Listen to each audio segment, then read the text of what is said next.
श्री वेंकटाचलादिवरास्वामी भूदेवादिवरास्वामी गोविंद गोविंद उग्रं वीरं महाविष्णुं बलवन्तं सर्वतोमुखं नृसिंहं भीषणं भद्रं मृत्युर्नमाम्यहम् श्री रमावीर वेंकट सत्यनारायण स्वामी गोविंद गोविंद दशावतारेण महामत्स्य पूर्व वराह नरसिंह वामन परशुराम राम बलराम बुद्ध कल्कि दशावतारे नमः वसुदेवसुतं देवं कंसचानूरमर्दनं देवकी परमानन्दं कृष्णं वन्दे जगद्गुरुं यदा यदा हि धर्मस्य ग्लानिर्भवति भारत अभ्युत्थानमधर्मस्य तदात्मानं सृजाम्यहम् परित्राणाय साधूनां विनाशाय च दुष्कृतां धर्मसंस्थापनार्थाय सम्भवामि युगे युगे। ये కాలంలో ధర్మముల కార్యకలను అధర్మము వృద్ధి చెందును. ఆయా సమయంలో దుష్టులను శిక్షించటకు శిష్టులను రక్షించటకు ప్రత్యేకం నేను అవతారం దాచుతున్నాను పాత్ర పరమాత్ముడు చెప్తూ ఉన్నాడు. కృష్ణ పరమాత్ముడు మరి నేను భగవద్గీత 13వ అధ్యాయంలో క్షేత్రజ్ఞ విభాగ యోగంలో భగవంతుడు చెప్పి జ్ఞేయమనగా భగవంతుని యొక్క స్వరూపం, ఆ బ్రహ్మ స్వరూపాన్ని తెలుసుకోవడమే జ్ఞానం, చూడటమే జ్ఞేయం. భగవంతుడు చూడటమే జ్ఞానం అంటే తెలుసుకోవటం, ఇక భగవంతుడు చూడటం. అదే భగవంతుడు చెప్పింది. స్థూలాకాశము, చిత్తాకాశము, చిదాకాశము, ఈ మూడు గలవు. ఈ మూడు కూడా చిదాకాశమే జ్ఞేయము, చిదాకాశమే జ్ఞేయము పరబ్రహ్మము. ఆ చిన్మయ స్వరూపుడు అంటారు. అంటే అది అత్యంత సూక్ష్మమైనది, అణువు కంటే అనుముఖ్యమైన రూపము గలవాడు భగవంతుడు. అవసరమైతే ఏ రూపమైన ఉంటాడు, లేకపోతే కంటి కంపించిన రూపంలో ఉంటాడు. స్థూల దృష్టి, ప్రాపంచిక దృష్టి, అజ్ఞాన దృష్టి అది గోచరించదు. అంటే స్థూల దృష్టి స్థూలంగా ఉండేది మనకి, ప్రాపంచికం ఇదంతా. అజ్ఞాన దృష్టి ఇవన్నీ కూడా అది గోచరించదు భగవంతుడు. అది జ్ఞాననేత్రం చేతనే చూడాలి. అర్జునుడు జ్ఞాననేత్రం ఇచ్చాడు, జ్ఞాననేత్రం చేతనే చూడాలి. ఆ జ్ఞాననేత్రం అంటే జ్ఞానంలో చూడాలి. భగవంతుడు అంటే భగవంతుడు అంటే డైరెక్ట్ మనం చూడలేమండి, భగవంతుడు కనిపించడం చూడలేము. చూసే భక్తులందరూ కూడా జ్ఞాననేత్రంతోనే చూశారు మొత్తం. అటువంటి జ్ఞానము జ్ఞేయం భగవానుడు చెప్తున్నాడు. హృదయంలో నివసిస్తున్నారని చెప్పడం వల్ల భగవంతుడు జనుల శరీరం ఉంది అతి సమీపంగా ఉన్నాడు. కనుక భగవంతుని మనం నిరంతరం ఆ భగవత్ ప్రాప్తికై నిరంతర యత్నశీలుడై ఉండాలని భగవంతుడు చెప్తున్నాడు. హృదయంలోనే నివసిస్తున్నాడు కాబట్టి ఆ భగవంతుడు జనుల శరీరం అంది, జనులే కదండి, ప్రతి భూతదయ ప్రతి దాంట్లో జీవరాశుల్లో భగవంతుడు ఆవరించిపోయి ఉన్నాడు. కనుక మీరు దగ్గరలోనే ఉన్నారు కాబట్టి మీరు ప్రయత్నశీలుడై నిరంతరం ప్రయత్నిస్తూ నా దగ్గరికి రండి అని చెప్తున్నాడు భగవంతుడు. ఎక్కడో లేని నేను మీలోనే ఉన్నానని చెప్తున్నాడు భగవంతుడు. ఆ జ్ఞేయముకు పరబ్రహ్మ స్వరూపం ఎటువంటిదంటే అంతటా చేతులు, కాళ్ళు, కన్నులు, శిరస్సులు, ముఖాలు, అన్ని చెవులు అన్ని ఎక్కడ చూసినా ఆవరించిపోయి ఉంటాడు భగవంతుడు. అందుకే ఎక్కడ చూసినా చూస్తూ ఉంటాడు, మనల్ని వింటూ ఉంటాడు మనం చేసేది. అది భగవంతుడు చెప్పేది. అంటే ఎక్కడ చూసినా ఉంటాడు భగవంతుడు. చెవులతో ఉంటాడు, ముఖంతో ఉంటాడు, కాళ్ళతో ఉంటాడు, కాళ్ళతో ఉంటాడు, శిరస్సులతో ఉంటాడు. కోసం ఎక్కడ చూసినా భగవంతుడు ఉంటాడు. అంతటను ఆవరించి ఉన్నది, అదంతా ఆవరించి ఉంది. సమస్త ఇంద్రియంలో గుణములను ప్రకాశింపలేనిది. మనలో ఉన్న ఇంద్రియ గుణాలంటే ప్రకాశింపజేస్తూ ఉంటాడు. దేనిని అంటనిదేవు, సమస్తమును భరించినదేవు అటువంటి పరమాత్మ తత్వం అది అతి సూక్ష్మమై ఉంటుంది. అది అజ్ఞానులకు తెలియపరిచేది కాదు. ఆ యొక్క జ్ఞానం ఉంటేనే భగవంతుడిని తెలుసుకోగలుగుతాం. భగవంతుడి జ్ఞానం అంటే తెలుసుకోవటమే, రోజు చదువుకుంటా వింటూ ఉండటమే శ్రవణము, లేకపోతే ఏదో ఒకటి చిన్మయ రూపం, మనం చూడలేనంత రూపంలో ఉంటాడు భగవంతుడు. సమస్త ప్రాణుల యొక్క హృదయం నందు విశేషించి ఉంటాడు భగవంతుడు. సమస్త ప్రాణుల్లో భగవంతుడు ఉంటాడని చెప్తున్నాడండి. ఈ విధంగా క్షేత్రజ్ఞుల ఈ విభాగం గురించి చెప్పాడు, విజ్ఞానం గురించి చెప్పాడు. ఇప్పుడు మరలా భగవంతుడు ఇది క్షేత్రం తదా జ్ఞానం జ్ఞేయం చోక్తం సమాసతః మద్భక్త ఏతద్ విజ్ఞాయ మద్భావయోపపద్యతే. ఈ ప్రకారముగా క్షేత్రము అట్లే జ్ఞానము జ్ఞేయము కూడా సంక్షేమముగా చెప్పబడింది భగవంతుడు దాకా. క్షేత్రం అంటే ఈ శరీరం, అంటే జ్ఞానం అంటే నువ్వు తెలుసుకోవాల్సింది, జ్ఞేయం అంటే ఇక భగవంతుడు. తెలుసుకున్న తర్వాత భగవంతుడు చూడటమే. నా భక్తులు నా యందు భక్తి కలవాడు వీరిని ఎరిగి నా స్వరూపమును మోక్షమును భగవద్ ఐక్యమును పొందుటకు అర్హుడవుతున్నాడు. ఈ మూడుగా తెలుసుకోగలిగితే క్షేత్రం అంటే ఈ శరీరం, క్షేత్రజ్ఞుడు అంటే జ్ఞానము జ్ఞేయము, జ్ఞానం అంటే భగవంతుడు తెలుసుకోవటం, జ్ఞేయం అంటే లోన భగవంతుడు నువ్వు చూడటం. ఈ శరీరం ఉండాలి, ఆ వారికి జ్ఞానం రావాలి, ఆ జ్ఞానంలో భగవంతుడు చూడగలగాలి. జ్ఞానం రాకపోతే భగవంతుడు ఎలా చూస్తామంటే నువ్వు చూస్తున్నావు అంతే. ఎక్కడ చూసినా భగవంతుడు ఉన్నాడు కాబట్టి ఆ జ్ఞానం వస్తే ఎక్కడ చూసినా కూడా భగవంతుడు చూస్తూ ఉంటావని చెప్తున్నాడు భగవంతుడు. ఈ విధంగా నా భక్తులు నా యందు భక్తి కలవాడు వీళ్ళన్నింటినీ ఎరిగి నా స్వరూపమును నా యొక్క రూపాన్ని మోక్షాన్ని భగవద్ ఐక్యాన్ని పొందుటకు అర్హుడవుతున్నాడు. అటువంటి వాడు కూడా అటువంటి వాళ్ళందరూ కూడా భక్తులే.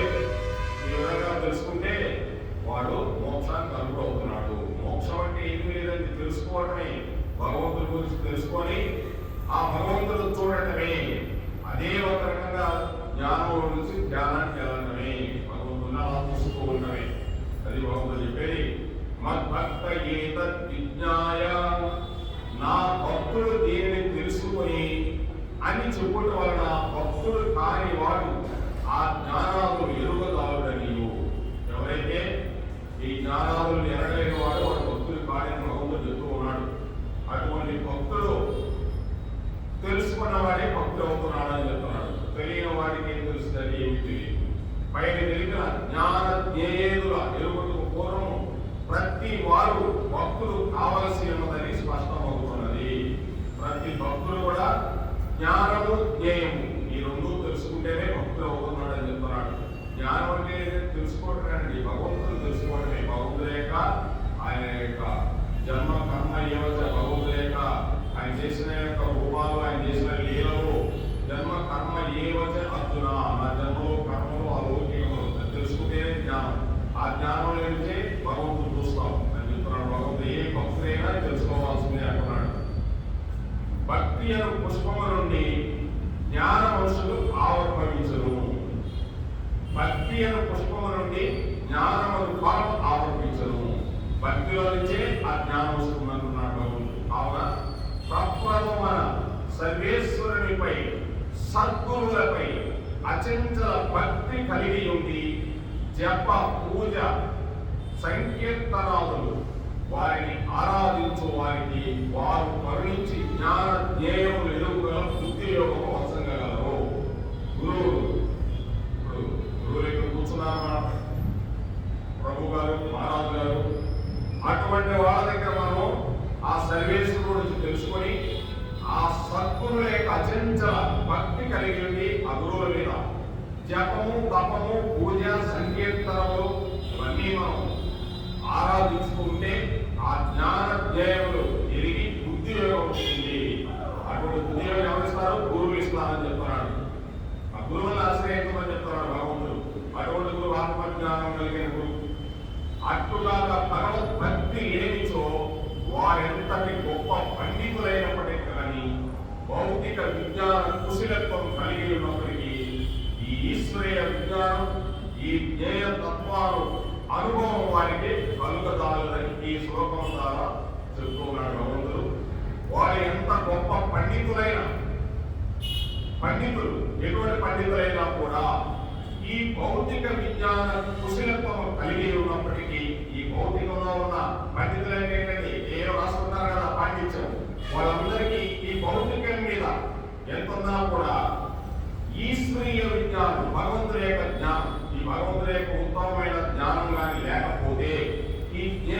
మోక్షాన్ని తెలుసుకోలేకపోతే వారికి ఈ భావం కలగదు అని భగవంతుడు చెప్తున్నాడు. ఎన్నో రాష్ట్రాల పండితులు ఏ కథలో గీతలో రాష్ట్రాలు మంచి పండితులే అంటున్నాడు. ఆ పండితులకి భగవంతుడి యొక్క జ్ఞానం, ఈశ్వరయ్య జ్ఞానం, ఇది భగవంతుడి జ్ఞానం తెలుసుకోలేకపోతే వాళ్ళకి వేస్ట్ అని చెప్తున్నాడు భగవంతుడు. ఎవరైతే ఈ జ్ఞానాన్ని తెలుసుకుంటారో వాళ్ళే భగవతత్వాన్ని తెలుసుకున్నారు. ఎటువంటి పండితులు కూడా లాభం లేదంటున్నాడు భగవంతుడు. భగవతత్వం తెలుసుకోవాలనుకున్నాడు భగవంతుడు. సామాన్య భక్తితో తృప్తి పడక సాధన అతిశయము చే క్రమముగా ఈ జ్ఞానము జ్ఞేయము ఎరిగి మోక్ష అర్హులు కావలసి ఉన్నారని భగవంతుడు చెప్తూ ఉన్నాడు. సామాన్య భక్తికి తృప్తి పడక సాధనతో సాధన చేయాలి. క్రమముగా సాధన చేస్తూ ఉంటే జ్ఞానము జ్ఞేయము ఈ రెండు కూడా వచ్చేసి మానవుడికి మోక్షానికి అర్హుడు అవుతున్నాడు భగవంతుడు చెప్తున్నాడు. జ్ఞానం అంటే భగవంతుడి గురించి లేవలే. ఆ జ్ఞానం ఎప్పుడు లేదా తెలుసుకుంటావా? నీకు అజ్ఞేయం అంటే భగవంతుడు కనిపించిన జ్ఞేయం అంటే భగవంతుడే. ఈ రెండు తెలుసుకుంటే నీకు మోక్షమే. మోక్షం అంటే ఏదో కాదు, నీకు తెలుసుకోవడమే మోక్షము అని భగవంతుడు చెప్తున్నాడు. మోక్షమును ఎవరు పొందగలరని భగవంతుడు సూటి సమాధానం చెప్తూ ఉన్నాడు. ఈ జ్ఞాన జ్ఞేయాన్ని తత్వ బాగా తెలుసుకున్న వారి మోక్షానికి అర్హులు. ఆ జ్ఞానాలలో భగవద్భక్తి కలవారికి అప్పుడని తెలుపబడింది. మళ్ళా భగవంతుడు ఎక్కడ తీసుకుంటాడు? ఆ జ్ఞానము జ్ఞేయం రావాలంటే ఆ భక్తులకే వస్తున్నట్టు అందరికీ రాదు. మళ్ళీ భగవంతుడు ఏం చెప్తున్నాడు? అది కూడా భక్తుల్ని కూడా మళ్ళా డౌన్ఫాల్ చేయడం భగవంతుడు. ఇప్పుడు మీరు భక్తి మార్గంలో ఉన్నారు కాబట్టి మీలాంటి వారికి ఆ జ్ఞానము జ్ఞేయం వస్తుంది. వారికి ఎలా వస్తుంది? రాదు అని భగవంతుడు చెప్పేది. ఆ జ్ఞానం కూడా భగవద్భక్తి కలవారికి వస్తుంది, వారికి రాదు. అజ్ఞానము అని చెప్తున్నాడు భగవంతుడు. భగవత్ సాయుధ్యము మోక్షమును ఎవరు పొందగలరు? జ్ఞాన స్వరూపమును జ్ఞేయ స్వరూపమును బాగుగా తెలుసుకున్న వాడు. జ్ఞాన స్వరూపం అంటే భగవంతుని యొక్క లీల జ్ఞాన స్వరూపం. జ్ఞేయ స్వరూపం అంటే భగవంతుడు చూడటం. ఆ లీలలో నుంచే భగవంతుడు చూస్తారు. ఎలా ఉంటాడు భగవంతుడు? కృష్ణుడు చక్కగా ఉంటాడు. కింద నుంచి పైదాకా భగవంతుడు చూస్తున్నావు. ఆ తెలుసు కాబట్టి నీకు ఆ జ్ఞానం ఇప్పుడు భగవంతుడు చూసుకున్నావు. వెంకటేశ్వర స్వామి, ఆ వెంకటేశ్వర స్వామి అంటేనే నీకు అజ్ఞేయం వచ్చేస్తుంది. అలా ఉంటాడు అని, అది జ్ఞానం వచ్చేసింది. వెంకటేశ్వర స్వామి ఎక్కడ ఉంటాడు? అలా నీకు జ్ఞానం జ్ఞేయం అది తెలుసుకున్నాడే భక్తులు. అటువంటి భక్తులే ఆ యొక్క మోక్షానికి అర్హుడు అని చెప్తున్నాడు. ఇంతదనగా జ్ఞాన జ్ఞేయముల గురించి తెలిపి ఇక ప్రకృతి పురుషులను వర్ణిస్తున్నాడు. ఇప్పుడు మొట్టమొదటి క్షేత్రము క్షేత్రజ్ఞము, తర్వాత జ్ఞానము జ్ఞేయం. జ్ఞానము జ్ఞేయము అంటే భగవంతుడు జ్ఞానం అంటే ఎక్కడ చూసినా ఆవరించబోతున్నాడండి. అది చెవులు, ముక్కులు, కళ్ళు ఎక్కడ చూసినా చూస్తూ ఉంటాడు భగవంతుడు. మరి భగవద్గీత విశ్వరూప సందర్శనంలో అర్జునుడు చూశాడుగా, ఎన్నో చేతులు, ఎన్నో పాదాలు, ఎన్నో ఊరుగులు, ఎన్నో కన్నులు, చెప్పలేని స్వామి, ఎన్నో భుజాలు, ఎక్కడ చూసినా నీ వారు ఉన్నాడు. అట్లా ఆవరించబడినాడు భగవంతుడు. అన్ని చూస్తూ ఉంటాడు, వింటూ ఉంటాడు. అదే జ్ఞానము. భగవంతుడు ఎక్కడ చూసినా ఉంటాడు అనేది జ్ఞానము. అలా జ్ఞానమే భగవంతుడు చూస్తున్నావు. అదైపోయింది. జ్ఞానము జ్ఞేయం అయిపోయింది. క్షేత్రము క్షేత్రజ్ఞుడు అయిపోయాడు. ఇక తెలుసుకోవాల్సింది ప్రకృతి పురుషుడు. ఈ ప్రకృతి పురుషుడే ఆ కథంతో జరిగేది. ప్రకృతి పురుషం చైవ విచ్ఛనాది ఉపావతి వికారాంచ గుణాంచైవ విత్తి ప్రకృతి సంభవామి. అర్జున, ప్రకృతిని పురుషుని ఇద్దరిని ఆది లేని వారిగా ఎదుర్కోము. ఆది లేని వారి వాళ్ళు ఇద్దరు మనోబుద్ధీంద్రియాలకు వికారములను సత్వ రజస్త తమో గుణములను ప్రకృతి వల్ల కలిగిన ఎరుగము. చాలా ఇంపార్టెంట్ అండి. మనోబుద్ధి ఇంద్రియాలు, మనసు బుద్ధి మనలో ఉన్న ఇంద్రియాలు. ఇంద్రియాలంటే ముక్కు, చెవి, నోరు, కళ్ళు, చెవులు, ఇవన్నీ. మనస్సు బుద్ధి ఇవి వికారములు, రకరకాల వికారములు. సత్వ రజస్త గుణములు అంటే మూడు గుణాలు. సాత్విక గుణము, రజో గుణము, తమో గుణము. కాసేపు కామంగా ఉండాలి. కాసేపు ఏదైనా వచ్చిందనుకో నా ప్రొవైడెడ్ అని చెప్పి వేసుకు తిప్పేస్తుంటాం, లేకపోతే దండలు ఎగరేస్తుంటాం. అది రాజస్వ గుణం. రాజులు చేసే పని అంటుంటే అది రాజసం. కాసేపైన తర్వాత తమోగుణం, వాడికి ఏదైనా జరగకపోతే ఏమైనా చేస్తారు, రాక్షసులు అయిపోతారు, లాస్ట్కి ఏదైనా చేసేస్తారు. ఆ మూడు గుణాలు కూడా ఈ ప్రకృతి వల్లే కలుగుతున్నవి. ఇంద్రియాలు కానీ, మనస్సు కానీ, బుద్ధి కానీ, ఈ ప్రకృతి, ఇది ప్రకృతి అవునండి, ఇదే ప్రకృతి. పురుషుడు భగవంతుడు ప్రకృతిది. ఈ రెండు కూడా ఆది అనాది ఎప్పటి నుంచో ఉన్నాయని చెప్తున్నాడు. మాయ ఈ సంసారము బంధము, మాయ ఈ సంసారం బంధము ఎప్పుడు మొదలుపెట్టినది చాలా మంది ప్రశ్నించుతుంది. ఎవరు తెలుసండి ఈ మాయా సంసారము బంధం ఎప్పుడు మొదలుపెట్టాం? మనకేం తెలుసు? తెలియదు. రాత్రి నిద్రించడానికి ఒక స్వప్నంలో ఈ స్వప్నం ఎప్పుడు మొదలుపెట్టినది? మన నిద్రపోయిన తర్వాత స్వప్నం ఎప్పుడు మొదలుపెట్టిందో మనకు తెలియదు, ఎప్పుడు మొదలవుతుందో అను ప్రశ్నకు పలాయనమని ఎవరు ఎప్పుడు జవాబు చెప్పలేరు. అట్లే ఈ జాగృత ప్రపంచంలో కూర్చి ఎదుర్కోవలేను. కనుకనే ఈ మాయను ప్రకృతిని అనాది అని పేర్కొనేది.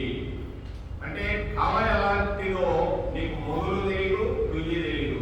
ఏదో కళ వచ్చినట్టు మొదటి కళ ఎలా వచ్చిందో తెలియదు, వెళ్ళిపోయింది కళ తెలియదు, అలా వచ్చింది ఏమో తర్వాత అనుకో. అలాగే ఈ ప్రకృతి అనాది అని చెప్తున్నాడు భగవంతుడు. ఈ ప్రకృతి అనాది, ఈ ప్రకృతి అనాది అని పేర్కొని అనంతమని చెప్పలేదు. ఈ ప్రకృతి అనాది అని పేర్కొన్నారే కానీ అనంతం అని చెప్పలా. ఈ ప్రకృతి అనాది అనంతము అని చెప్పలా భగవంతుడు. ఎలా అంటే ఏ క్షణమున మనుషులకు జ్ఞానోదయమవునే ఆ క్షణమునే మాయా ప్రకృతి బంధము అంతమైపోను. చూడండి, ఏ క్షణమైతే నీకు మనుషులకు జ్ఞానం కలుగుతుందో ఆ క్షణమే ఈ మాయ. మాయ అంటే ఉన్నది లేనట్టు, ఏది ఉన్నట్టు చూపించేదండి మాయ. ప్రకృతి, ఇది ప్రకృతి. దీంట్లోనే మనం బంధమైపోతున్నాము, బంధించబడుతున్నాము. ఈ ప్రకృతిలో ఎలా బంధించబడుతున్నాం? అది కావాలా, ఇది కావాలా, ఇది తినాలా, అది తినాలా, ఇది చూడాలా, అది చూడాలా. ఇదే ప్రకృతి మాయ. ఈ ప్రకృతి మాయ, కానీ మళ్ళీ ఉండదండి, అది మాయ. ఆ మాయ మళ్ళీ బంధం, మళ్ళీ బంధంగా ఏర్పరచుకుంటున్నాం. మూడు రకాలుగా ఉంటుందని ప్రకృతిలోనే మూడు రకాలు. కనుక ఇటువంటి ప్రకృతి బంధము అనాది అని ఎవరను భయపడిన అవసరం లేదు. జ్ఞాన ప్రాప్తికై యత్నించిన చాలును. కాబట్టి ఈ ప్రకృతి బంధము అనాది అని ఎవరు కూడా భయపడిన అవసరం లేదు. జ్ఞాన ప్రాప్తికై ప్రయత్నించండి అని భగవంతుడు చెప్తూ ఉన్నాడు. ఇదంతా ఒక మాయా బంధం, దీని గురించి నువ్వు భయపడిన అవసరం లేదు అని చెప్తున్నాడు. స్వప్నలోకంలో స్వప్నం అనాదిగా కనిపించడం మేలుకొనచ్చు అంతమైపోదు కదా. అది ఈ ప్రకృతి కూడా అంతేనండి. ఈ రోజు ఉంటుంది, రేపు ఉండదు, క్షణానికి మారిపోతుంది. ఏదో ఒక చెట్టు ఉంటుంది, రేపు ఉండదు, ఒక బిల్డింగ్ ఉంటుంది, రేపు ఉండదు, ఒక దేవాలయం ఉంటుంది, ఇంకేం దేవాలయం కడతామో తెలియదు. చూడండి, రోజు రోజుకి ఎలా మారిపోతుందో ప్రకృతి. ఇది కూడా స్వప్నం లాంటిది. కళ ఎలా కనిపిస్తుందో నిద్ర మేలుకున్న తర్వాత అంతమైపోతుంది. ఈ ప్రకృతి కూడా అంతే. ఒకసారి మొత్తాన్ని అలా భగవంతుడు ఈ యొక్క యుగాంతమైన ఒకసారి చూస్తే ఏమి ఉండదు. ఈ ప్రకృతిలో ఏం కనిపిస్తుందా? నీళ్ళే కనిపిస్తుంది. ఎక్కడ చూసినా కూడా ఎంత దూరమైన నీళ్ళే ఉంటాయి. అదే మాయా. ఎంత ఎక్కడితో, ఎంత ప్రకృతితో. ప్రకృతి అనాది అంతము అనియు పురుషుడు అనాది అనంతుడని ఎరుగవలెను. ప్రకృతి అనాది అంతము. ఈ ప్రకృతి అనాదిగా వస్తుంది, కానీ అది అంతమైపోతుంది. కానీ పురుషుడు అనాది వస్తున్నాడు, కానీ అనంతుడు. అంటే ఇంకా చెప్పలేదు, ఇక భగవంతుడు ఎప్పుడు ఉండేది అనంతమైన రూపంతో ఉన్నాడు భగవంతుడు. అది ప్రకృతి అనాది, కానీ వెళ్ళిపోతుంది. ప్రకృతి వెళ్ళిపోతుంది, కానీ భగవంతుడు అనాది, కానీ అంతం. భగవంతుడు అనంతుడు. అనంతుడు అనంతుడైతే చూడండి, మరి ఆదిశేషుడు అనంతుడు. ఇప్పుడు కూడా అనంత శైలంలో ఆయన ఇంకా ఆ నారాయణుడి గురించి జపం చేసుకునేవాడంట. ఇంకా కాలేదంట, పూర్తి కాలేదంటే ఎన్ని లక్షల సంవత్సరాలు ఏం చేస్తున్నాడు ఎవరో తెలుసు. కనుక ఈ ప్రకృతి నేనే, కానీ ఇది అంతమైపోతుంది. మాయ, బంధం. ఇది బంధము, మాయ, ప్రకృతి. కానీ నేను అనంతుడను అని భగవంతుడు చెప్తున్నాడు. ఎంత భగవంతుడు చెప్పే చాలా రకంగా ఉంటుందండి. మనం ఈ ప్రకృతిలోనే ఉంటాం, ఇదే మాయ బంధము. దీంట్లో వెళ్ళిపోవడం, దీంట్లో వెళ్ళిపోవడం. అది భగవంతుడు చెప్పేది. వికారాంచ గుణ గుణాంచైవ విద్ధి ప్రకృతి సంభవాన్ వికారాంచ గుణాంచైవ విద్ధి ప్రకృతి సంభవాన్. ప్రకృతి పురుషులు ఇరువురిలో పురుషులు ఆత్మ నిత్య శుద్ధులు, వారిలో ఏ వికారము ఉండదాలదు. కామ క్రోధ సుఖ దుఃఖ మోహాది వికారములనియు ప్రకృతి నుండి జనించినవి ఉన్నాయి. బాగా అర్థం చేసుకుంటే మనం ప్రకృతి పురుషులు ఇరువురులు, పురుషుడు అంటే భగవంతుడు ఆత్మ. పురుషులలో ఉత్తమ పురుషుండు నీవే, జగమును పరిపాలించు జగదాత్మయును నీవే. పురుషులు లేని ఇక్కడ ఎవరు? ఆయనే ఉత్తమమైన వాడు. ఈ జగన్నంతా పరిపాలించే జగదాత్మయు నీవు అంటే ఆత్మ నువ్వే, ఇదంతా నీవే పరిపాలిస్తున్నావు. జగదాత్మ అంటే జగదాత్మ అంత భగవంతుడు ఈ జగన్నంతా ఆత్మరూపంలో పరిపాలన చేస్తూ ఉన్నాడని చెప్తున్నాడు. కనుక భగవంతుడు నిత్య శుద్ధులు పురుషుడు, ప్రకృతి పురుషుడు గురించి చెప్తున్నాడు. ఏ వికారము ఉండదు, ఆత్మకి ఏమైనా వికారం ఉండదని ఏమీ ఉండదు. అలా చూస్తూనే ఉంటుంది అంతే, అలా చూస్తూనే ఉంటుంది. ఆత్మ ఎట్టి సంబంధము లేదండి, ఏ సంబంధము లేదు, అలా చూస్తూ ఉంటది అంతే ఆత్మ. ఈ లైట్కి ఏమన్నా సంబంధం ఉందా? ఏమీ లేదు. ఎన్ని పురుగులు వస్తున్నాయో, వేసవకాలం చలికాలం వస్తే అలా గుప్పు గుప్పులు వెళ్ళిపోతుంటే ఎక్కబోతుంది. ఆ లైట్ మటుకు అలాగే ఉంటుంది, దానికి ఏ సంబంధం లేదు, అలాగే ఉంటుంది. ఆత్మ కూడా వెలుగుతూ ఉంటుంది, ఎట్టి సంబంధం లేదు. కానీ కామ క్రోధ సుఖ దుఃఖ మోహాది వికారాలని ప్రకృతి నుండి చెల్లించాయి. ఈ కామం అంటే కోరిక, క్రోధం కోపం, సుఖము కాసేపు దుఃఖము, ఇలా కాసేపు బాగా ఎండగాసి తిరుగుతుందండి, ఓ తప్పలాడిపోయారు జనాభా, మరి కాసేపు ఆలోచిస్తే సుఖం ఎక్కడి నుంచి వస్తుంది? ఈ ప్రకృతి నుండే ఇవన్నీ వస్తున్నాయి. ఈ దుఃఖాలు కానీ మోహాలు కానీ వికారాలు, వికారం రకరకాల వికారాలు ఇవన్నీ మనకున్నాయి. వికారాలు ప్రకృతి నుండి వచ్చాం కాబట్టి మనం ఈ ప్రకృతి నుండే ఇవన్నీ తెలుస్తూ ఉన్నాయి. ఆత్మకి సంబంధం లేదు అంటే భగవంతుడికి ఏ వికారాలు లేవు అని చెప్తున్నాడు. ప్రకృతి పురుషుడు డిఫరెన్స్ చెప్తున్నాడు.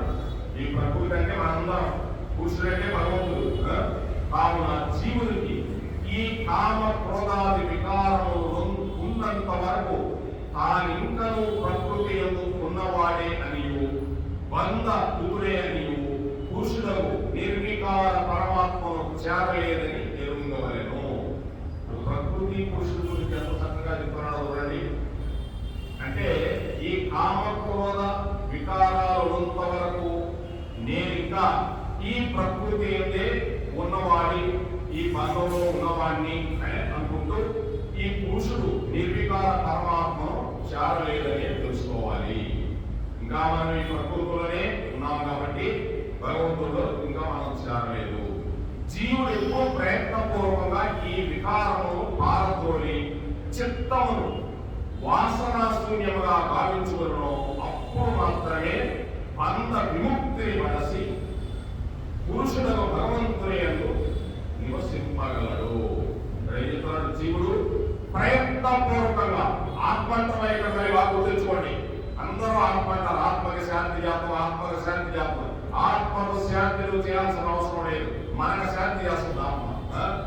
ఆత్మ సత్యము, ఆత్మ నిత్యము, అది అచింత్యము, అది అగోచరము, చేర్చలేనిది, కాల్చలేనిది, చిరంతనమది, సర్వగతమది.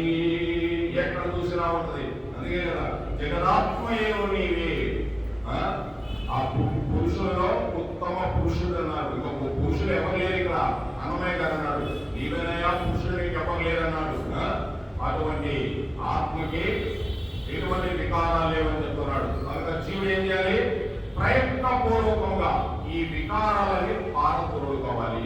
సామాన్య విషయం అంటే అంత సామాన్య విషయం ఈ ప్రకృతిలో సామాన్యమైన విషయం కాదు. ఈ ప్రకృతి చరాచర ప్రకృతిని మాయాశక్తి, మమ మాయ. ఎవరు మమ మాయ? దుర్గా మాయ. ఆమె దుర్గా అంటే కృష్ణుడు యొక్క సహోదరి. ఎవరావి? కృష్ణుడే సాక్షాత్తు నారాయణుడుగా ఉంటే నిజాయితీగా ఉంటే స్త్రీ స్వరూపం. ఈ స్త్రీ స్వరూపం ఇదంతా ఈ ప్రకృతి. దీంట్లో ఎవరో అంత సామాన్య విషయమా? భగవంతుడు చెప్తాడు కాదనుకోలే, కానీ ఇక్కడ ఏం చెప్తున్నాడు, చాలా చాలా సూక్ష్మమైనది, ఇది చాలా కఠినమైనది. ఎవరైతే సూక్ష్మం అనుకుంటారో చాలా ఈజీ, భక్తి మార్గంలో ఉండేవాళ్ళు. కొత్త వారికి ఇవన్నీ ఏం అర్థం కావాలి. ప్రకృతి పురుషుడు అంటే ఈ ప్రకృతిలోనే ఎంత ఆనందాన్ని అనుభవించేస్తాం, తింటాము, తిరుగుతాము, ఇదే సుఖం అనుకొని ఈ శరీరం తెలిసిన ఎంతమంది ఉన్నారు? ఎంతమంది? 95% దాని మీదనే ఉన్నారు.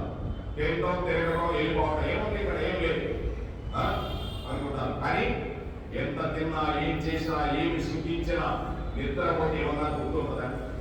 అది భగవంతుడు చెప్పేది. కనుక నీవు ప్రయత్నం చేయంటున్నాడు భగవంతుడు. ఒక చెప్పాలి, జీవుడు చెప్తున్నాడు ప్రయత్నపూర్వకంగానే. ఆత్మ చూస్తూ ఉంటుందండి. మనకు జీవుడు మనం.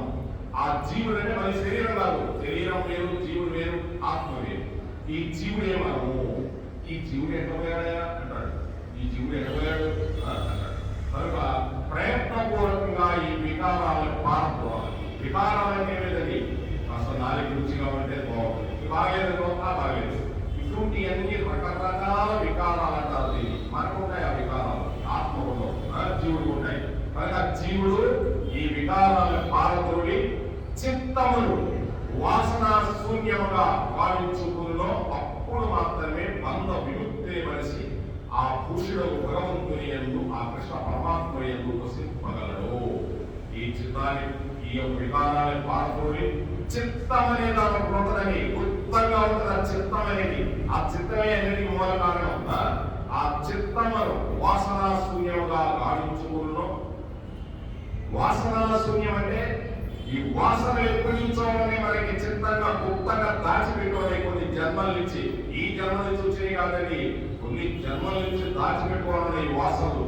ఈ వాసనలు శూన్యముగా భావించుకోవాలి, ఇంకా సున్నా చేసుకోవాలి. వాసనలు ఏంటండి? ఎన్నో పాపాలు, పుణ్యాలు, వాసనలు. పుణ్యం కూడా వాసనేనండి, అది కూడా మనకు దర్శన కృష్ణ పరమాత్మ. క్షీణే పుణ్యే మత్స్యలోకే అర్జున. నీ పుణ్యం క్షీణించిన తర్వాత ఇంద్రలోకం నుంచి వచ్చి ఇక్కడ పడిపోతావు. మత్స్యలోకం, మత్స్యలోకం అంటే భూలోకంలో పడిపోతావు. నువ్వు ఎంత పుణ్యం చేసుకున్నా ఇంద్రలోకాలు అయిపోతావేమో, అక్కడ అయిపోతావు, వచ్చి ఈ యొక్క మత్స్యలోకంలో పడిపోతావు. దీనివల్ల ప్రయోజనం ఏంటి? నీ పుణ్యము పాపము. భగవంతుడు భగవద్గీతలో ఎవరి పుణ్యములు ఎవరి పాపములు నాకెట్టి సంబంధం లేదు అంటున్నాడు. అదేంటండి? అంటే పుణ్యం చేసుకుంటే పుణ్యలోకాలు అయిపోతావు, పాపం చేసుకుంటే పాపలోకాలు అయిపోతావు.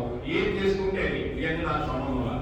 నా భక్తి చేసుకుంటే నా లోకానికి వస్తావు. అంతకంటే నీకు ఆనందం లేదు. కనుక పుణ్యం చేసుకున్నావు అనుకో, బాగా ధనం అది ఇది ఇచ్చామనుకో, నువ్వు అనుభవించేదానికి నెక్స్ట్ జన్మ కావాలా. వీరంతా పుణ్యం చేసుకున్నావు కదా, నెక్స్ట్ జన్మ వస్తుంది మళ్ళీ నీకు. మంచిగా పోతావు, మళ్ళీ అలా అనుభవించుకుంటావు, మళ్ళీ పాపాలు చేస్తుంటావు, మళ్ళీ పడిపోతావు. దీనివల్ల ఏమన్నా ఉపయోగం ఉందా? ఉపయోగం లేదు. కనుక నా గురించి ఆలోచించి అని చెప్తాడు. అదే భగవంతుడు చెప్పేది 8వ అధ్యాయం, 6వ అధ్యాయం, ఇవన్నీ అవే వస్తున్నాయండి. నా గురించి ఆలోచించేయి. ఏం చేయాలి? భగవంతుడి గురించి. అంతకాలే మామేవ స్మరన్ నూత్వా కలేవరం. ఈ శరీరం వెళ్ళిపోయేటప్పుడు కూడా నేనే గుర్తు రావాలి నీకు. అంటే ఎలా వస్తుందండి? వెళ్ళిపోయేటప్పుడు ఎలా వస్తుంది? చిన్నప్పటి నుంచి ఉంటేనే వస్తుంది, లేకపోతే మార్గ మధ్యలో తెలుసుకుంటే ఇక అక్కడ మంత్రపేమని తెలియకుండానే నువ్వు ఈ శరీరం వెళ్ళిపోయే శరీరం అంటే ఈ శరీరం పడిపోతున్నప్పుడు నీకు తెలియకుండానే ఆ మంత్ర ప్రభావం ద్వారా జపం చేస్తూ ఉంటుంది. అది ఇందుకే జపం చేయమనింది. జపం చేస్తూ ఉంటే మీకు ఏదన్నా నిద్రలో భగవంతుడు మర్చిపోయినా కూడా ఆ జీవుడు జపం చేసుకోమంటాడు. అప్పుడు భగవంతుడికి వెళ్ళిపోతాం. అందుకు హరే కృష్ణ హరే రామ జపం చేయమనింది. ఈ విధంగా బంధ విముక్తి పరిచి పురుషులకు ఆ కృష్ణ పరమాత్ముడి భగవంతుని యందు వసింపగలడు. అంటే ఆయనలోకి నివసిస్తాడని చెప్తున్నాడు. ఎక్కడికి నివసిస్తాడని? ఇక్కడే ఉన్నాడు భగవంతుడు, ఇక్కడే వెళ్ళిపోతాం, ఇక్కడి నుంచే వెళ్ళిపోతాం. అది ఆత్మజ్ఞానము. ఆత్మదృష్టి అంటే అదే భగవంతుడు చెప్పేది. మళ్ళీ ఆత్మజ్ఞానము, ఆత్మదృష్టి రకరకాలుగా వస్తుండే భగవంతుడు మనం అర్థం చేసుకోవాలి. చూడండి, ఇందాకేం చెప్పాడు? జ్ఞానం అంటే రకరకాలుగా చెప్పాడు. ఇక్కడేం చెప్తాను? మళ్ళీ ఎన్ని వికారాలన్నీ పోవాలని చెప్తున్నాడు భగవంతుడు జీవుడికి. మనకి జీవుడు అంటే మరియు ఏవైనా దుఃఖములు, మనోవికారములు కలిగినప్పుడు ప్రకృతికి చెందినవే కానీ నాకు కాదు. ఏం చెప్తున్నాడు? ఏమైనా దుఃఖాలు కానీ మనోవికాలు కలిగినప్పుడు ఇవి ప్రకృతికి చెందినవే కానీ నాకు కాదు, ఇవి నా స్వరూపములు కావు అని భగవంతుడు చెప్తూ ఉన్నాడు. నేను దీనికి సాక్షిని, నిర్వికారులను. నేను ఊరికే సాక్షిని నాకే సంబంధం లేదు. అంతే కదండి, కోర్టుకి వెళ్ళిన తర్వాత సాక్షులు పిలవంటారు, పిలుస్తాను ఎవరైనా చూసామంటారు. ఖచ్చితంగా చూశానండి, నేను పుణ్యం చేస్తానని చూశానండి, నేను 100 రూపాయలు ఇస్తుంది. కరెక్టేనా? ఎందుకు పిలిచాడు సాక్షులు? అందుకే సాక్షులు చాలా ఇంపార్టెంట్. ఆ సాక్షి నేను, నువ్వేమేం చేస్తున్నా నేను చూస్తూ ఉంటాను. నాకు ఈ ప్రకృతి, ఈ వికారాలతో నాకు సంబంధం లేదు, నీకు సంబంధం అంటున్నాడు చూడండి. మళ్ళీ ప్రకృతి కూడా నేనే, ఈ ప్రకృతి కూడా నేనే. అది భగవతత్వం. ఈ ప్రకృతి నేనే, ఈ పురుషుడు నేనే. ఈ ప్రకృతి అర్థమైపోతుంది, నేను అనంతుడను, నేనెప్పుడు ఉండేవాడిని, సత్యమైన వాడిని. నన్ను తెలుసుకోవాలన్నాడు. ఈ ప్రకృతి వికారాలు ఇవన్నీ అని దృఢముగా భావించుకొని దుఃఖ రహితుడై మేరు పగలి స్థిర చిత్తము కలిగి ఆయా వికారములను తొలగి తులసుకోవడము. పెద్ద మేరు పగలంటే పెద్ద మేరు కొండలాగా నువ్వు స్థిర చిత్తం కలిగి ఉండాలి. ఎలా ఉంటుందండి? ఇలా స్థిరంగా ఉంటుంది కొండ, ఎవరు కదులుతుందా? అలా నువ్వు అలా స్థిరంగా ఉండి ఆ వికారాలన్నీ తొలి పారదోసేమంటున్నాడు భగవంతుడు. అంత ఈజీ కదండి ఇది. నిదానంగా భగవంతుడు జపం చేస్తూ ఉంటే వికారాలన్నీ పోతూ ఉంటాయి. అది అందుకే కలియుగంలో నామస్మరణ ముఖ్యము. భగవంతుడు నామస్మరణ, హరే కృష్ణ కృష్ణ కృష్ణ హరే హరే, హరే రామ రామ రామ హరే హరే. ఈ నామస్మరణ కలియుగంలో చాలా నామంలో ఉంటాడంట భగవంతుడు. నువ్వు పలికే నామంలో ఉంటాడు భగవంతుడు. నామి ఈరోజు భగవంతుడు చెప్తున్నాడు, ఈ ప్రకృతి పురుషుడికి, ఈ ప్రకృతి కూడా నేనే, ఈ పురుషుడు నేనే, అయితే నాకు సంబంధం లేదు, నేనే తీసుకొస్తానని. ఈ వికారాలు నీకు సంబంధించినవి కనుక ఈ వికారాలు పారద్రోలి నాలోకి నువ్వు వచ్చేసి అంటున్నాడు భగవంతుడు. ఈ ప్రకృతిలోని చుట్టేది కదండి వికారాలని. ఈ శరీరం పెరగటం కూడా ఒక వికారమే. ఇది చూడండి, అన్ని భగవతత్వ వికారమే వేరే కాదండి, అనుభవించడం. ఇవన్నీ వికారాలంటే రకరకాల ఈ ప్రకృతిలో ఉంటాయి, ఎక్కడ దొరకమని. వీటన్నిటిని కూడా వదిలేయమంటున్నాడు భగవంతుడు. ఎట్లా వదిలేయాలి? జ్ఞానంతో వదిలేయాలి, తత్వజ్ఞానంతో వదిలేసి చింతనతో ఎంతో ఉండాలి. ఆ చింతన బలంతోనే ఇవన్నీ కూడా నువ్వు వదిలేసుకుంటావు. వదిలేసుకోవడం అంటే మాయా తెలుసుకుంటావు. అది అది సత్యంగా తెలుసుకోవాలి. మాయా అంటే ఈ ప్రకృతి, మాయా, బంధం, ఈ మూడు దీంట్లో ఉన్నాయి కాబట్టి మనం విరుకుంటున్నాం ఈ బంధంలో. ఈ మాయ, ఈ ప్రకృతి, ఈ బంధం మనమే ఏదే ఇరుక్కుపోతున్నాం దీంట్లో. దాంట్లో నుంచి బయటకు రమ్మనుకున్నాడు భగవంతుడు. అంటే అర్థమైంది, వికారాలు ఇవన్నీ ఉన్నట్టే ఉంటాయి, లేనట్టే ఉంటాయి. ఈరోజు నీకు 100 ఎకరాలు ఉండొచ్చు, రాజులు పరిపాలన చేశారు, కొన్ని వేల ఎకరాలు ఉండొచ్చు. ఉన్నాయా? ఒక రాజు దగ్గర ఉన్నాడా? ఎక్కడన్నా ఏమన్నా ఉన్నాయా? లేదు. వికారాలు అన్నీ వెళ్ళిపోతున్నాయి. కానీ వాడు ఎన్ని తెలుసుకొని కృష్ణదేవరాయలు లాంటి వాడు అన్నీ చేశారు, అన్ని ధర్మాలు చేసి భగవంతుని చేరుకునేదానికి వాళ్ళు లాస్ట్ అన్నీ చేశారు. కాలు చేశాడంటే ఆయన ఎందుకు చేశాడండి? ప్రజలందరినీ ముక్తి మార్గానికి తరింపు చేయాలని ఆయన భక్తి మార్గం చేయించేవాడు. సామాన్యమైన భక్తి కదా ఆయన చేసింది. 7 కొండల స్వామి వారి దగ్గరికి, కృష్ణ పరమాత్ముడి దగ్గరికి 7 సార్లు కాలి నరకన ఆ యొక్క హంపి నుంచి కర్ణాటక నుంచి వచ్చి ఇక్కడి నుంచి ఇంటి పైకి వెళ్ళేవాడు ఆయన. 7 సార్లు. మనం ఎప్పుడైనా ఎక్కువ 7 సార్లు మీరు ఎక్కుంటారే, నేను 1 సార్లు 2 సార్లు ఎక్కుంటా. 7 సార్లు రాజులు ఆయన. ఎక్కడ హంపి, ఎక్కడ కర్ణాటక, అక్కడి నుంచి వచ్చి ఇక్కడ 7 సార్లు. ఏంటంటే ఆయన బ్రతికి 40 సంవత్సరాలు మాత్రమే. 40 సంవత్సరాలు ఆయన సామాన్యుడు కాదు. 40 సంవత్సరాల్లో వెళ్ళిపోయాడండి. 20 సంవత్సరాలు రాజ్య పరిపాలన చేశాడు. 20 సంవత్సరాలు ఈ ప్రపంచ ఈ దేశం అంతా తిరిగాడు ఆయన. ఎన్ని గుడులు కట్టించాడు, ఎంత తత్వంలో చేశాడు. ఎవరు చేస్తారండి? ఆయన కృష్ణ పరమాత్ముడు కళ్ళలో కనిపించాడు ఆయన. సాక్షాత్తు ఆ యశోద వీటిలో చిన్ని కృష్ణుడు వెన్నమంతుల వేణుగోపాల స్వామి అంటే ఆయన కనిపించింది ఆయన కళ్ళు. విజయోస్తు అనేవాడు ఆయన యుద్ధానికి వెళ్తుంది. అటువంటి కృష్ణదేవరాయలు సామాన్యుడు కాదు కదా. ఎందుకు చెప్పుకుంటున్నామని భక్తి మార్గాన వెళ్ళారు. ఈ ధనము అయితే చూశారు, కానీ నాకు భక్తే కావాల్సింది. ప్రజలకు భక్తి మార్గాన్ని చూపించాలా. చేశాడు ఆయన చెప్పలేమంటే అటువంటి భక్తి చేశాడు ఆయన, సామాన్యమైంది కాదు. అక్కడ పోయి చూస్తే తెలుస్తుంది భక్తి ఏంటో. ఈ విధంగా ప్రకృతి పురుషుల గురించి ఇంకనూ చెప్తున్నాడు. ఇంకా తల్లి కృష్ణ పరమాత్ముడికి ప్రకృతి పురుషుడే మెయిన్. బాగా గుర్తుపెట్టుకోండి, ప్రకృతి పురుషుడు ఒక రకంగా ప్రస్తుతం. ప్రకృతి పురుషుడు అంటే స్త్రీ వచ్చి ప్రకృతి మళ్ళీ వెళ్ళిపోతాడు. పురుషుడు అంటే మగవాడు. దీన్ని రెండు కలిస్తేనే ఇక్కడ తత్వం వస్తూ ఉంది. ఎవరి రెండు మట్టే. ఈ మట్టే అంటే రెండు మట్టే, అది కొద్దిగా మట్టి, ఇది కొద్దిగా మట్టి. ఆ మట్టిలోనే రెండు బొమ్మలు తీసుకున్నాడు. ఆ బొమ్మలు అదే చేశాడు, కొన్ని మార్చాడు, కొన్ని మార్చాడు. అంతే. అన్ని దీంట్లో ఉన్నాయి. రక్తం అది, అది మచ్చి అది, అన్ని అవే దాంట్లో. కానీ ఇది మాయా. ఈ ప్రకృతి పురుషుడే మాయా. ఈ మాయ సామాన్యమైన మాయ కదండి. ఈ మాయలో పడి కింద పడి లెగుస్తూ పళ్ళాడుతూ సామాన్య విషయం కాదండి. మాయ అంటే ఒక చిన్న విషయం చెప్తానండి. ఇంద్రుడు ఒకసారి ఆయన కొన్ని కారణాల వల్ల వరాహ జన్మ ఎత్తాల్సి వచ్చింది. పంది జన్మ. ఒక మహర్షి ఆయన శాపం ఇచ్చారు. ఆయన వల్ల భూలోకంలో వరాహ జన్మ ఎత్తాడు. సరే, వరాహ జన్మ ఎత్తిన తర్వాత అయిపోయింది, ఆయన సమయం అయిపోయింది, ఆయన శాప సమయం.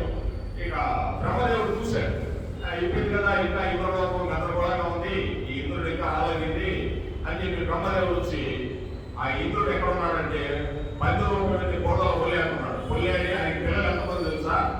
10 మంది పిల్లలు. 10 మంది పిల్లలు బురదలో పడుకోవడం అమెరికన్ పాలు తాగుతున్నారు. బురదలోనే పడుకుంటారు పంది.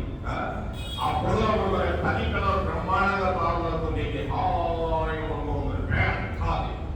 సరే, బ్రహ్మదేవుడు వచ్చి ఏంటి కర్మ ఏంటి, ఇంద్ర పదవి ఏంటి, బురదలో కొల్లేటేంటి, ఈ పిల్లలేంటి, గోలేంటి, మాయ ఏంటనుకొని పోయిందా అన్నాడు. చూశాడు అన్నాడు. అంటే అరిశాడు. ఎందుకు ఈడో వచ్చాడు నా పిల్లలు తీసుకుపోయేదానికని వాళ్ళు రెండు బయట పెట్టి చూశాడు. ఒక్కో మాయలో ఉన్నాడు, ఈ ప్రకృతి మాయలో, లేకపోతే అందులో టైం పడుతుంది. పైన నిలబడుకున్నాడు. ఈ మాయ తీసేయాలని ఒకసారి మాయలో నుంచి తొలగించాడండి. మాయలో నుంచి తొలగించాడు. అప్పుడు పిలిచాడు, ఏమైనా ఎదురా అన్నాడు. పులిక్కి పడి చూశాడు. ఒక్కసారి చూశాడు. చూసి పిల్లలేంటి బురదేంటి అని చెప్పి ఇష్టరాశాడు. పిల్లలేంటో బురదేంటో బయటకు వచ్చేసాడు. బయటకు వచ్చేసి ఇంకోటి ఒప్పుకొచ్చాడు. ఏందా ఏమో స్వామి, నాకేం తెలుసు అంటే ప్రకృతి మాయలో నీకు ఏ శరీరం ఇస్తే ఆ శరీరం ఆనందము. ఇంద్రుడు, ఇంద్ర పదవి సచీదేవితో ఉండే ఇంద్రుడు, అటువంటి అప్సరస్సుతో ఎంతమంది ఉన్నారు. ఇంద్రుడు ఈ రోజు బురదలో పందె కొలేస్తుంది. ఆయనకి తెలియదు. ఇదే ప్రకృతి మాయ, ఇదే బంధము. ఆ బంధమే పిల్లలు, దాంట్లోనే పొడదే బంధము. ఆ పొడదలోనే కొడుకుంటుంది, ఆ పొడదలోనే పిల్లలతో ప్రార్థిస్తుంది. ఎప్పుడైతే మాయ బంధము ఇవన్నీ వదిలిపెట్టో ఏంటి నా శరీరం ఏంటి, ఈ శరీరం ఎంతేనా అనుకుంటున్నాడు. మనం కూడా, నేను కూడా ఏ శరీరం ఇద్దామో పోదామో నాకేం తెలుసుగా. అంటే ఏ శరీరం ఎక్కితే ఆ శరీరం ఆనందము.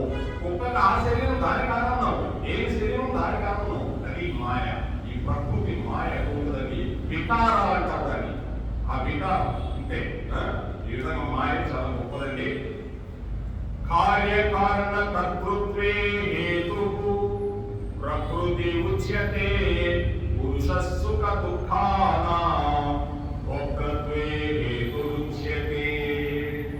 భగవంతుడు చెప్తున్నాడు, కార్యకారణమును కలుగుచేయటయందు ప్రకృతి హేతువనియు సుఖ దుఃఖమును అనుభవించటయందు పురుషుడే హేతువనియు చెప్పబడుతున్నది.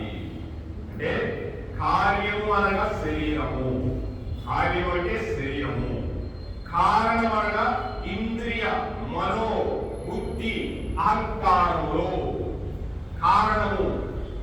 కార్యము అంటే కార్యం చేస్తున్నారని అంటే కార్యం పెళ్లి చేస్తున్నారు. కార్యం పెళ్లి చేస్తున్నారు. ఆ పెళ్లి చేసిన తర్వాత ఇంద్రియాలు మరో బుద్ధులు దాన్ని ఏం చేయాలో ఎన్నో వచ్చేస్తాయి బయటికి. కనుక కార్యం అనగా ఈ శరీరము, కారణం అనగా ఇంద్రియము, మనస్సు, బుద్ధి, అహంకారము, ఈ పంచభూతాలు మళ్ళీ దీంట్లో. వాయువులు 5 ఉన్నాయి కదా మనలో, ఇవన్నీ మనలోనే ఉన్నాయండి. పంచభూతాలు అంటే వాయువు, అగ్ని, నీరు, గాలి, ఆకాశం. ఇంద్రియాలు చూడండి, ఇంద్రియాలు కళ్ళు, చెవి, ముక్కు, నోరు, ఎన్ని పెట్టాడని దేనికి ఒక సంబంధం ఉందా?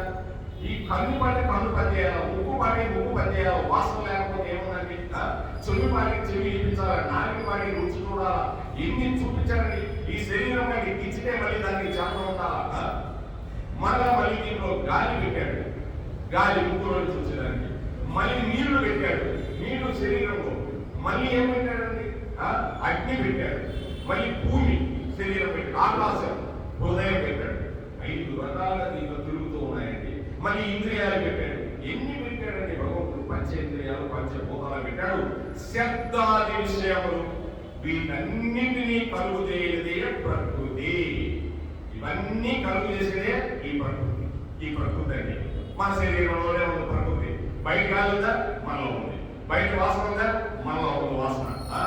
అన్ని పెట్టాడండి. కనుక ఈ ప్రకృతి మనము. భగవంతుడు చెప్తున్నాడు, అది ఈ ప్రకృతి జడమైనది, కావున సుఖ దుఃఖములు అనుభవింపలేదు. పురుషుడు చిద్రూపుడు, అసంగుడు కావున అతనికి సుఖ దుఃఖ భోక్తత్వము ఉండదాలదు. అయినను ప్రకృతి యొక్క సంయోగంచే ఈ సుఖ దుఃఖాలను పురుషుడు అనుభవించినట్టు తోచుతున్నాడు. అంతేకాని వాస్తవంలో అతనికి కర్తృత్వ భోక్తృత్వాది ఎంపీలు లేవు. అంటే ఈ ప్రకృతిలో కనిపించే జడమది అలా ఉంటది. ఏమైనా కనిపిస్తుందా మీకు? జడంలాగా కనిపిస్తుంది అంతే. ఈ ప్రకృతిలో ఎన్ని ఉన్నాయో ఇవన్నీ కూడా సుఖ దుఃఖములను అనుభవించలేదు. ఈ ప్రకృతిలో ఉండే సుఖ దుఃఖాలు ఏమైనా అనుభవిస్తాయండి? నీరు అదేమైనా అనుభవిస్తుందా? అనుభవించదు. ఎవరు అనుభవిస్తున్నారు? పురుషుడు అనుభవిస్తున్నారు. పురుషుడు అంటే ఏం లేదండి, శరీరమే పురుషుడు. ఈ పురుషుడు ఈ శరీరం అనుభవిస్తుంది. ఎలా? సుఖ దుఃఖాలు అన్నిటి కూడా ఈ శరీరం ఉన్నదంటే ఈ జడానికి సంబంధం లేదు, కానీ మనలో ఉన్నాయి. ఆయన ప్రకృతి సంయోగం చే ఈ సుఖ దుఃఖాలను పురుషుడు అనుభవించినట్లు తోచుతున్నాడు. ఈ ప్రకృతి యొక్క సంయోగం, ప్రకృతితో మన కలయికండి. ప్రకృతితో మనం ఉంటేనే కదా. ఈ ప్రకృతిలో ఉన్నా మనం మంచి గాలి వస్తుంది, గాలి ఎలా ఉంటుంది? హాయిగా ఉంటుంది. ఎవరు అనుభవిస్తున్నారు? ఈ ప్రకృతి అనుభవించగలిగా మనం అనుభవిస్తున్నాము. కనుక పురుషుడు అనుభవించినట్లు తోచుతున్నాడు. మనం అనుభవిస్తున్నట్లు మనం తోచుకుంటున్నాము. అంతేగాని వాస్తవానికి అతనికి కర్తృత్వ భోక్తాలు ఏమీ లేవు. ఎవరంటే లోనుండే పురుషుడు. మరలాది పురుషుడు అంటే భగవంతుడు. ఆయన అనుభవించినట్లు తోసుకున్నాడు మనమే. కానీ ఆయనకి కూడా కర్తృత్వ ఆ యొక్క భావాలు ఏమీ లేవు. చాలా ఆశ్చర్యం ఉంటుంది కదండి. లోన భగవంతున్నాడు, ఆనందాన్ని అనుభవించినట్టు ఉంటుంది మనకి. ఎవరు మనమే అనుభవిస్తున్నాం? ఆత్మ ఉంది. చూడండి, ఇదంతా ఒక లెసన్ ఎలా ఉంటుందని కృష్ణుడికి అర్థం కాదు, అర్థం ఏర్పడుతుంది. మనం అర్థం చేసుకుంటే ఈ శరీరమే భగవద్గీత. ఈ శరీరమే భగవద్గీత అండి. ఇంకా వేరే దేవుడు చూడండి, ఏమన్నా చెప్తున్నాడు భగవంతుడు? ఈ శరీరంలో ఏమున్నాయి? బయట ఉన్నాయి. బయట ఏమున్నాయి? ఈ శరీరంలో ఉన్నాయి. ఇంతే. చూడండి ఎంత ఆశ్చర్యకరం భగవంతుడు చెప్పేది. ఈ కర్తృత్వ భోక్తాలు ఎంపీలు లేవు. అంటే భగవంతుడు ఈ పురుషుడు అనేది ఏవి కూడా ఆయన అనుభవించడం లేదు, కానీ అనుభవిస్తున్నాం. ఎవరు అనుభవిస్తున్నాం? మన రూపంలో మనం ఆత్మకు చెందుతూ ఉన్నాము. కనుక ఈ ప్రకృతి పురుషుడు అంటే అదండి. ప్రకృతి పురుషుడు కూడా భగవంతుడే. ఇంక మళ్ళీ ప్రకృతి పురుషుడు ఎంతమంది లేదు. అలా మనల్ని సృష్టించాడు, ఈ ప్రకృతిలో తీసుకొచ్చాడు, ఇక్కడ అనుభవింప చేసుకున్నట్టున్నాడు, మళ్ళీ అనుభవించినట్టున్నాడు, వెళ్ళిపోతున్నాయి ఈ శరీరాలు. ఈ ప్రకృతి పురుషుడు అని భగవంతుడు ఈ ప్రకృతి యొక్క గుణములతోటి అలాగే జీవునికి జన్మకు హేతు అని చెప్తూ ఉన్నాడు. ఈ ప్రకృతి యొక్క గుణములు, ఈ ప్రకృతిలో ఉన్న గుణాలు చెప్పుకోవాలన్నా ఇలాగా అన్ని ఉన్నాయి కదా. ప్రకృతిలో ఉండేటి ఆ కలయిక జీవుని జన్మకు హేతు అని చెప్తూ ఉన్నాడు భగవంతుడు. ఈ ప్రకృతితో ఉండే కలయికతోనే ఈ జీవుడికి మళ్ళా జన్మ అని భగవంతుడు చెప్తూ ఉన్నాడు. ప్రకృతిలో నుంచి వస్తాం కదండి, మళ్ళీ ప్రకృతిలోకి వెళ్ళిపోతాము. ఇక్కడే అనుభవిస్తున్నట్టున్నాము, మళ్ళీ అనుభవించడం లేదు. కాసేపు గాలిస్తే ఆగిపోతుంది, లేకపోతే మామూలుగానే ఉంటుంది. అలా ఉంటుందండి. ఇదంతా మాయ బంధము. ఇవన్నీ ప్రకృతి పురుషులతో మనం ఏర్పరచుకున్న బంధాలు ఇవన్నీ కూడా. పురుషుల ప్రకృతి స్తోకి పుంగే ప్రకృతి గుణాన్ కారణం గుణ సంగోస్య సదసత్యో జన్మసు. ప్రకృతి ఉన్నవాడే పురుషుడు. ప్రకృతి ఉన్నవాడే పురుషుడని జీవుడు. ప్రకృతి వలన పుట్టిన సుఖ దుఃఖాది గుణములను అనుభవించుతున్నాడు. ఈ ప్రకృతి ఉన్నవాడే పురుషుడు. ఈ ప్రకృతిలో ఉంటాడు పురుషుడు అంటే జీవుడు, మనమే జీవుడు. ప్రకృతి వల్ల పుట్టిన సుఖ దుఃఖాలు ఈ ప్రకృతిలో నుంచి పుట్టాయి కదండి. సుఖ దుఃఖాలు ఎక్కడికి వస్తాయండి? సుఖం దుఃఖం ప్రకృతిలో నుంచి. అంటే ఏంటి? భార్య వచ్చింది, బిడ్డలు వచ్చారు. ఎక్కడి నుంచి వచ్చారు? ప్రకృతిలో నుంచి. వాళ్ళ వల్ల కొన్ని సుఖాలు ఉంటాయి, మనకు కొన్ని దుఃఖాలు ఉంటాయి. మన వల్ల వాళ్ళకి సుఖాలు ఉంటాయి, దుఃఖాలు ఉంటాయి. ఎవరు? వీళ్ళందరూ జీవులే. వీళ్ళందరూ జీవులే. కనుక జీవుడు ప్రకృతి వల్ల పుట్టిన సుఖ దుఃఖాది గుణములను అనుభవించుతున్నాడు. ఈ జీవుడు ఎవరికి కనిపిస్తున్నాడు? ఈ ప్రకృతిలో నుంచి పుట్టే సుఖాలు దుఃఖాలు ఈ జీవుడే అనుభవిస్తున్నాడు. ఆయా గుణములతోని కూడికే ఈ జీవునికి ఉత్తమ నికృష్ట జన్మ నెత్తుటకు హేతువైనది.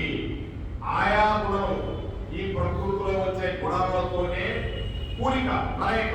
ఈ ప్రకృతిలో ఏ గుణాలు ఉన్నాయో అవన్నీ మనం చేసుకునే గుణాలను బట్టి జీవునికి ఉత్తమ జన్మ నికృష్ట జన్మ ఎత్తుటకు హేతువైపోయి ఉన్నది. చూడండి, భగవంతుడు మాయ ఎలా ఉందో. ప్రకృతిలో నుంచి మనం వచ్చాము, ప్రకృతిలో నుంచి అనుభవిస్తున్నాము. ఈ ప్రకృతి అనుభవించే ఈ గుణాలన్నీ మనకు అన్ని కలుగుతూ ఉన్నాయి. ఆ జీవునికి దీని వల్లే ఉత్తమ జన్మ నికృష్టమైన జన్మ వస్తుంది అని చెప్తున్నాడు. అంతే కదండి. అందరు కలిసిపోయే కదండి. వాళ్ళు వీళ్ళు ఈ ప్రకృతిలో కలుసుకుంటున్నాం. కొన్ని పట్లాట్లు, కొన్ని అవి ఇవి, కొన్ని కారణాలు, ఎన్నో కారణాలు. దానివల్ల మన జీవుడికి ఉత్తమ జన్మ నికృష్టమైన జన్మ ఈ ప్రకృతిలో నుంచి వస్తూ ఉన్నాయి. అంటే అర్థమైతే మనమే అన్ని కల్పించుకుంటున్నాము. నాకేంటి సంబంధం లేదని చెప్తున్నాడు భగవంతుడు. ఈ పాప కర్మలన్నీ కూడా నీకు సంబంధించే పాపము పుణ్యము ఇవన్నీ కూడా నేను వదిలేశా. ఏంటంటే అసలు ఎక్కడి నుంచి వచ్చాము, ఎక్కడ పోవాలా, ఈ వదిలేయటమేంటి భగవంతుడు, మళ్ళీ ఇక్కడ కొట్టాటం ఏంటి, భగవంతుడితో భక్తి చేసుకోవటం ఏంటి, ఇదంతా ఆయనకు ఆటండి. గోలుకోవాలి ఆట. ఆయనకి ఏం చేస్తాం? ఎప్పుడో అక్కడ ఉన్నాం హాయిగా గోలోకంలో తిని కూర్చొని అక్కడ సూర్యుడు చంద్రుడు ఏం అవసరం లేదండి. ఎప్పుడు దేదీప్యమానంగా వెలిగిపోతూ ఉంటది. అటువంటి గోలోకంలో ఉంటే మనకి ఏం బాగలేదన్నాం. ఇక్కడ 9 రోజులని ఎలాగా ఉందో స్వామి, ఎక్కడికైనా పంపించమని అంటే నువ్వు పోతే మళ్ళీ రాలేవరా, చాలా కష్టం. అది కానరాని అడుగులు ఎక్కడ పోతామో, ఈ పెద్ద పెద్ద సింహాలు పురులు ఎన్ని ఉంటాయి, మీ చిన్నపిల్లవాడి నీకు తెలియదు అంటే పర్లేదండి, నేను చాలా జాగ్రత్తగా ఉంటానండి, నాకు ఇక్కడ బోరుగా ఉందన్నాడు. అందుకే తీసుకొచ్చి వేసాడు. మనం 7 వేస్తే ఇక్కడ తిరుగుతూనే ఉన్నాం అండి. అది జీవుడు మనం అదే భగవంతుడు చూసేసాము. ఇక్కడ తిరుగుతూనే ఉన్నాం, జన్మలు ఎత్తుతూనే ఉన్నాం. ఇదే ప్రకృతి. ఈ ప్రకృతిలోనే తిరుగుతున్నాం, ప్రకృతిలోనే మురుగుతున్నాం, ప్రకృతిలోనే సుఖాలు అనుకుంటున్నాం, ప్రకృతిలోనే దుఃఖాలు అనుకుంటున్నాం. ఈ ప్రకృతి ఈ బిల్డింగ్ ఇస్తుంది, ఈ ప్రకృతి ఈ పొలాలు ఇస్తుంది, ఈ ప్రకృతి తిండి ఇస్తుంది, ఈ ప్రకృతి ధనం ఇస్తుంది. ఈ ప్రకృతిలో నుంచి బంగారు రక్త ఉద్ర వైద్యులు వస్తున్నాయి. ఇవన్నీ కూడా మళ్ళీ మాయమైపోతున్నాయి. మనతో పాటు మనం కూడా మాయమైపోతున్నాం. అందుకే ఇక్కడ రుద్రాలు చెప్తే ఏం లేదన్నాడు. ఇంకోసం ఏం చేయాలి? భగవంతుడితో సంబంధం పెట్టుకొని వెళ్ళిపోవాలి మళ్ళీ మనము. అందుకే ఈ యొక్క కలియుగ ధర్మము హరినామ సంకీర్తనం చేస్తే ఈ గోళాన్ని చల్లాలంటే డైరెక్ట్ వెళ్ళలేమండి. ఎంత భక్తి చేసినా వెళ్ళలేము. కలియుగ ధర్మం ఏంటంటే హరినామ సంకీర్తనం ఒకటే. సైడ్ నుంచి దారి వేరే దారి తొందరగా భూలోకానికి వెళ్ళేదండి. ఇది పోవాలంటే చాలా రూట్ ఉంది. ఇవన్నీ దాటుకోవాలా, ఎన్నో గోళాలు దాటుకోవాలా. అక్కడ మళ్ళీ బ్రహ్మజ్యోతి ఉంటుంది, అక్కడ తెల్లగా వెలుగు అని చెప్పి కైలాసం ఉంటుంది. అక్కడ పోతే వైకుంఠ లోకాలు ఉంటాయి, తర్వాత నారాయణ లోకాలు ఉంటాయి, అక్కడ పోతే వాసుదేవ లోకం, తర్వాత అయోధ్య లోకం, తర్వాత ప్రద్యుమ్నుడు, చాలా సంకర్షణుడు, ఈ లోకాలన్నీ దాటుకోపోతే అక్కడ రాధాకృష్ణుడు ఉంటారు. అక్కడికి పోవాలి మనం. నారాయణ లోకాలైన వల్ల అక్కడికి పోవాలి. కొంతమంది జ్యోతి లోకానికి పోయేవాడు. జ్యోతి లోకానికి ఆ లోకానికి పోయి ఏం చేయాలి? తెల్లగా కనిపిస్తుంది. ఏమున్నది నీకు? ఆ జ్యోతి లోకం ఉంది, ఇంత తెల్లగా ఉంటుంది, కైలాసం కింద ఉంటుంది. అది ఏం చూస్తున్నావు నువ్వు? అయితే తెల్లగా అక్కడేం బాగలేదు అనుకుంటాం. అందుకోసమే నారాయణ లోకం దాటి 5 వైకుంఠ లోకాలు దాటిపోతే రాధాకృష్ణ లోకం 33 కోట్ల ఆధ్యాత్మిక లోకాలు ఉన్నాయంట.